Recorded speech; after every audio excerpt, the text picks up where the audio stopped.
अब से बस थोड़ी देर बाद सुपर पावर अमेरिका के राष्ट्रपति जो बाइडेन का विशालकाय विमान एयरफोर्स वन जब दिल्ली में लैंड करेगा प्रतिमा, तो कूटनीति उस वक्त अपने उफान पर होगी। बिल्कुल ठीक कहा गौरव आपने। जानकार ये मान रहे हैं कि प्रधानमंत्री नरेंद्र मोदी और जो बाइडेन की मुलाकात चीन के लिए एक बहुत बड़ा मैसेज है। जिस तरह G20 ने न आना शी जिनपिंग का भारत के खिलाफ एक दाव है, ठीक उसी तरह पीएम मोदी ने भी अपना दाव बहुत संभल कर तैयार किया। बिल्कुल, पीएम मोदी G20 शिखर सम्मेलन के दौरान 15 देशों से द्विपक्षीय मुलाकातें कर रहे हैं। इससे वो फॉर्मूला निकलने की उम्मीद है जो चीन के दर्द की दवा देगा और विश्व राजनीति में भारत को एक नया मुकाम देगा। और साथ ही साथ TV9 भारतवर्ष की तैयारियां तो आप देख रहे हैं, ये दिव्य तैयारी, ये अद्भुत स्टूडियो आपको ये बताने के लिए कि भारत का देश या भारत का दिल जिसको कहते हैं दिल्ली, इस वक्त कैसे सज धज कर तैयार है, ये सब तो लगातार हम आपको बता रहे हैं। लेकिन आज जब हम बात करेंगे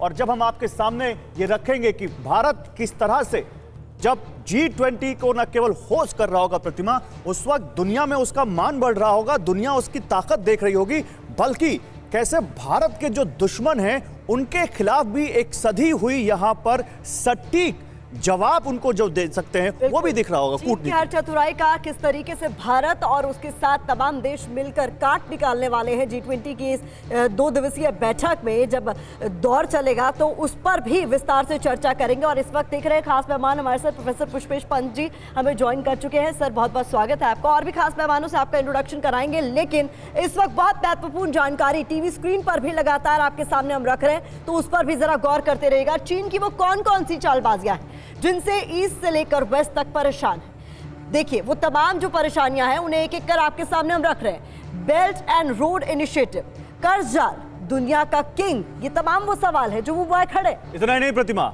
दुनिया के 22 देशों से जिस तरह से इसका विवाद है, खासकर सीमा विवाद, क्रिटिकल मिनरल पर कब्जा, वर्ल्ड ट्रेड पर कब्जा, यूक्रेन युद्ध में जिस तरह से इसने अपनी पोजीशन ली हुई है, इलेक्ट्रिक व्हीकल का जो मार्केट है उसकी जो सबसे बड़ी जरूरत है, ब्लैक सी ग्रेन विवाद, ये तमाम चीजें हैं जिनसे चीन कहीं ना कहीं दूसरे देशों के लिए संकट पैदा करता है। और चीन से आने वाले इन संकटों को एक एक करके अब हम डिकोड करने जा रहे हैं और इसके समाधान का मोदी का G20 प्लान भी आपको एक एक करके बताएंगे। सबसे पहले आपको चीन का समंदर के जरिए दुनिया पर राज करने का प्लान बताएंगे, लेकिन उससे पहले कि हम अपने मेहमानों के पास जाएं, आइए जरा आपको यहां पे कुछ दिखाना चाहते हैं। दीपक वोरा जी इस वक्त आपको दिख रहे हैं लाइव। दीपक सर आपके पास भी आएंगे, लेकिन पृथ्वी का करीब 71% हिस्सा है जो समंदर है प्रतिमा, और ऐसे में समंदर का जो सिकंदर होगा वही दुनिया का बादशाह बनेगा। और शायद यही सोचकर चाहे अमेरिका हो या चीन, हर महाशक्ति समुद्री रास्ते पर अपना वर्चस्व चाहती है। तो क्यों ना ऊपर चले प्रतिमा, बिल्कुल दिखाएं अपने दर्शकों को। आइए कुछ महत्वपूर्ण जानकारी इसी से जुड़ी हुई आपके सामने रखने जा रहे हैं। बिना वक्त गवाए ये तमाम जानकारी आपके सामने रखेंगे। देखिए हमने सबसे पहले उन तमाम दिक्कतों को आपके सामने रखा जो चाइना की वजह से दुनिया भर के देशों के सामने मुंह बाए खड़ी, चाहे उसमें उनका BRI प्रोजेक्ट हो या इसके अलावा जिस तरीके से वो कर्ज देकर तमाम देशों को अपने चंगुल में फंसा रहा है। इन तमाम मुद्दों पर किस तरीके से भारत काट निकालने वाला है, इस पर तो विस्तार से हम बात करेंगे। लेकिन जैसा कि गौरव बता रहे थे, चीन हर महाशक्ति समुद्री रास्ते पर अपना वर्चस्व चाहती है, चाहे वो चीन ही क्यों ना हो। एक ग्राफिक्स के जरिए इसी अहमियत पर बताएंगे। मैप पर हम आपको भारत, चीन, अमेरिका, म्यांमार सहित कई देश इस वक्त दिखा रहे हैं। खासतौर पर प्रशांत महासागर यानी पैसिफिक सी समुद्री ट्रेड रूट के लिए बेहद जरूरी है, चाहे वो अमेरिका हो, चीन, ऑस्ट्रेलिया हो या फिर भारत। बिल्कुल, पूरी दुनिया को कनेक्ट करने वाले सी ट्रेड रूट यानी समंदर के जरिए जो व्यापार होता है प्रशांत महासागर से होकर गुजरता है। चीन इन्हीं समुद्री रूट पर अपनी ताकत और बढ़ाना चाहता है, लेकिन भारत की रणनीति और अमेरिका की मुस्तैदी से चीन अपने मकसद में नाकाम होता रहा है। म्यांमार के रास्ते चीन अपना समुद्री कारोबार का सपना पाले बैठा है। ऐसा इसलिए क्योंकि 15% दुनिया की जमीन इसी इलाके में है। अगर देखा जाए तो अमेरिका से 3 गुना ज्यादा समुद्री एरिया। ट्रेड की बात करें प्रतिमा, तो प्रशांत महासागर का मैरीटाइम ट्रेड दुनिया का 60% है। प्रशांत महासागर का हिस्सा साउथ चाइना सी से, जिसको लेकर चीन हमेशा आक्रामक रहता है, इसलिए क्योंकि यहाँ हर साल 1.4 मिलियन टन टूना मछली निकाली जाती है। टूना मछली के कारोबार की बात की जाए तो पूरी दुनिया का 30%।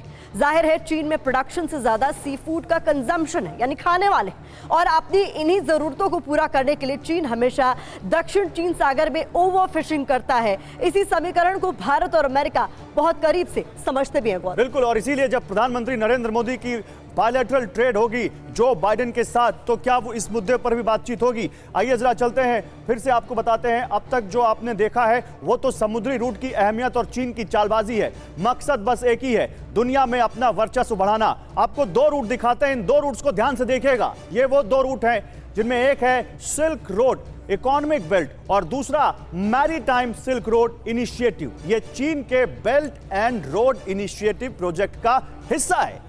तो देखिए, चीन की इसी साजिश से दुनिया डरती है। चीन कैसे यूरोप तक पहुंचने की जुगत पे है, चीन का BRI प्रोजेक्ट बताने के लिए काफी है। सिल्क रोड इकोनॉमिक बेल्ट जमीनी रास्ते से यूरोप तक चीन को जोड़ता है, तो वहीं मैरीटाइम सिल्क रोड इनिशिएटिव समुद्र के जरिए चीन को जोड़ता है। तो बहुत महत्वपूर्ण जानकारी आपके सामने हमने ग्राफिक्स के जरिए रखी है। अब हम एक बार फिर से लोअर स्टूडियो का रुख करने जा रहे हैं गौरव, और एक बार फिर से जो हमारे साथ तमाम खास मेहमान जुड़े हुए हैं उनका भी हम रुख करने वाले हैं और बात करने वाले हैं इन तमाम प्रोजेक्ट्स की जिनके जरिए चीन एक बार फिर से कह रहे हैं कि आगे बढ़ने की कोशिश। नहीं, बिल्कुल। और वन बेल्ट वन रोड या बेल्ट एंड रोड इनिशिएटिव की सबसे पहले बात करनी होगी प्रतिमा, क्योंकि यही वो प्रोजेक्ट है जिसने न केवल भारत बल्कि कई देशों को यहां पर इसमें सोचने पर मजबूर किया है।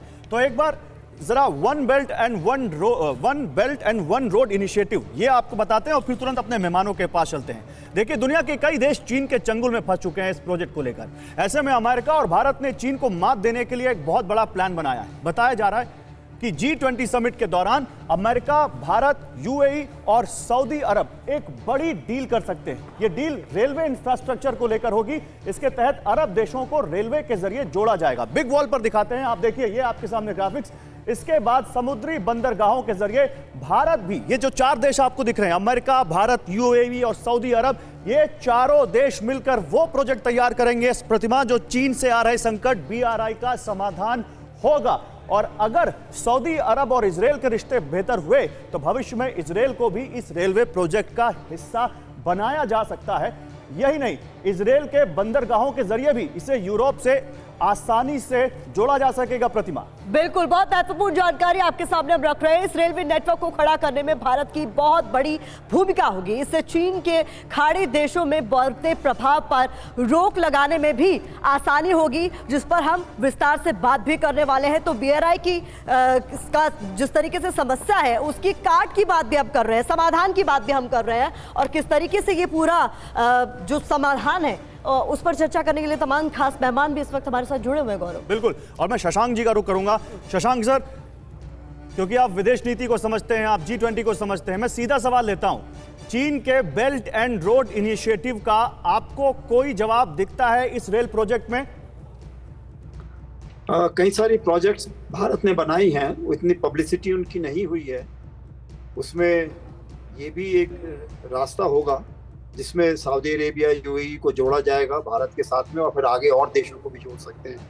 इसी प्रकार से हमने एक इंटरनेशनल नॉर्थ साउथ कॉरिडोर की बात करी है, एक मद्रास से, चेन्नई से व्लादिवोस्टॉक तक रूट ले जाने की बात करी थी, और भी कई रूट्स हमने जो है ट्राइलेटरल हाईवे बना रहे हैं, और धीरे धीरे हो सकता है उसमें ट्रेन नेटवर्क भी बनाया जा सकता है। हमको अगर मणिपुर में हम शांति ले आते हैं अपने प्रयासों से, तो मेरे ख्याल से भारत भी जो है कई मामलों में, और हमारा जो है मैरीटाइम साइड पे देखा जाए तो कई सारे देश ऐसे हैं, इंडियन ओशन में हो चाहे ईस्ट अफ्रीका में हो, जो भारत के ऊपर बहुत विश्वास रखते हैं, और वहाँ पर जो है उन्होंने भारत के साथ में बहुत मिलजुल कर अपने मैरीटाइम एसेट्स को बढ़ाया है। इंडोनेशिया में और आसियान के देशों में आपने देखा होगा, प्रधानमंत्री गए स्पेशली आसियान समिट के लिए, और उसकी वजह बहुत खास थी कि हमारे आसियान के देशों के साथ में इस समय मैरीटाइम रिश्ते बहुत मजबूत होते जा रहे हैं। शशांक जी, एक्सपेक्टेशंस तो ये भी थी कि खुद शी जिनपिंग आएंगे, क्योंकि G20 का ये जो मंच सजा है उसमें तमाम राष्ट्राध्यक्ष आ रहे हैं, लेकिन उनकी गैर मौजूदगी ने कई तरह के सवाल भी खड़े कर दिए हैं। उस पर आप क्या कहते हैं? क्योंकि कहा तो ये भी जा रहा है कि वैश्विक स्तर पर भारत की जिस तरीके का कद बढ़ रहा है उसकी वजह से भी चीन को प्रॉब्लम हो रही है। ये बात आपने बिल्कुल अच्छी बात कही है कि भारत का कद बढ़ रहा है और चीन का कुछ कुछ घट रहा है, या इस समय ऑब्जेक्ट किया जा रहा है। चीन के जो प्लान्स हैं कि अगले 10-15 साल में वो विश्व के प्रथम शक्ति होना चाहते हैं, पड़ोसी देशों के ऊपर हावी होना चाहते हैं, और अमेरिका के ऊपर भी हावी होना चाहते हैं। तो मेरे ख्याल से वो जो उनका जो बात है कि ब्लॉक्स बनाना चाहते हैं, चीन उसमें लीड करेगा।